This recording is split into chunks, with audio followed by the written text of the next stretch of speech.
Hi, this is Jeff Drunken Cyclist. We're here in lovely Houston, Texas in our new home. This will be our first time attempting to saber on our new street. There's a lot of construction going on. It's kind of a mess. A bunch of little kids down there. I hope not to drill them in the head. But today we have a Mum Napa Brut Rosé, non-vintage. One of my wife's and one of my favorites. So rule number one, here's what it is. Drainage. Remove all the foil.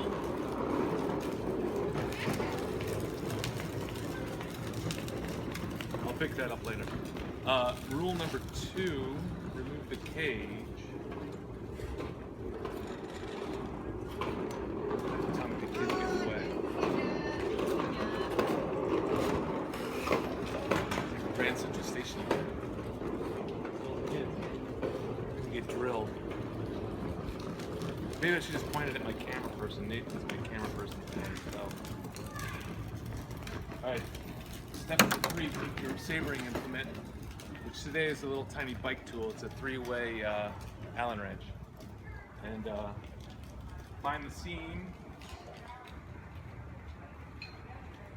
It's not going to work.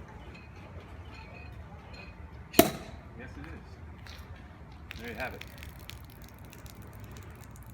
That was officially one shot, and it was clean as a whistle. So Jeff Drunken Cyclist, little Mum Napa Brut Rosé, and my sabering implement, which worked like a boss. Little tri-tool. So there you have it. Until next time, Drunken Cyclist, I'm out.